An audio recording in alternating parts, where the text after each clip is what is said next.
Hello everyone, this is Mrs. Paluzzi, Brookwood's Instructional Technology Specialist, and I'm here to talk to you about Classlink and Its Learning.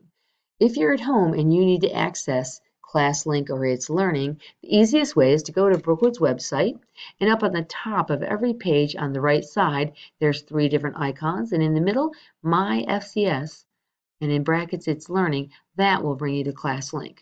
All you have to do is click on it. When you see the username and password page, your student will log in here and Classlink will open. Now we're in Classlink, and this is where all the different apps your child can use for education. During the day, the teacher will let them know if and when certain apps are welcome to be used. But for now, I want to take you to Its Learning. So in order to get to Its Learning, we're just going to click on this little icon, and your student should be brought to the home page. In this case, this student is in Miss Chadwick's class. I can see Miss Chadwick, the homeroom teacher's class, and the different specialist classes.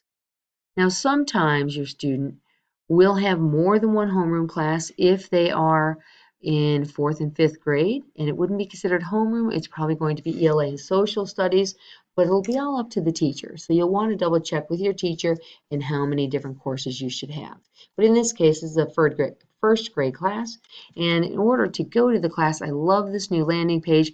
All you do is click on your tab, and it brings you right to your course. A lot easier than the past. On our course, this is our overview page, and most of the information you need to see is right here. First, you can see that this is the plans. If you don't see everything, there's a little show more at the bottom. You can click show more and rotate and see more. Underneath that, you can see an area called announcements. Announcements, if you set up your email in your student's account, you can receive emails whenever your teacher pushes an announcement and or assigns work. Up here at the top, you'll see on the right says tasks. That will be anytime your student has a new assignment, but you have to be careful because sometimes the assignment's pushed out, but the student doesn't have to do it right away. So make sure you check in the plans or with your student and the date of which it's required. And sometimes it's not required for a little while. Underneath that, there's a little information area. Your teacher should be telling you about themselves and how to reach them.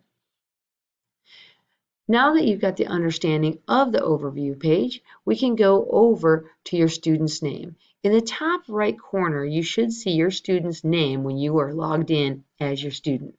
My student's name is BWES. So if I click on that, I have a little drop down. This is where I can see my student's avatar if they do it, and a bit more information. If I can't find something from a teacher I'm looking for, I can search. Sometimes it doesn't help me perfectly the way I want, but it does a fairly fine job. But right now, I'd like you to go to settings, your settings. And when you click on your settings, there's a couple things you can do. First of all, changing details here. You can click in there, make sure your address, the parent's address is there, and then I would scroll down and save.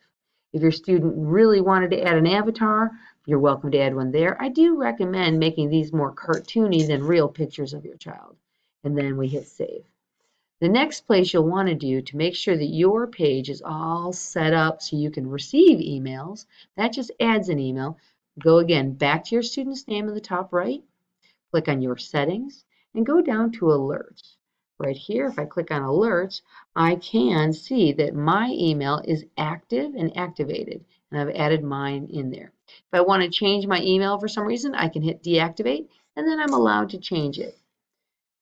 Right here in new assignments, if I click the check mark there and the one for the news and announcements, I will get an email anytime a new assignment is made and or my teacher puts in an announcement about something coming up.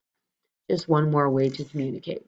If I feel that I'm getting too many, I come back in here and uncheck something. It's very easy to do. When I'm done, I hit save and I am ready to go. Now in settings, there's one more place you want to double check. So again, I'm going to the top right to my student's name or picture. I'm going to your settings.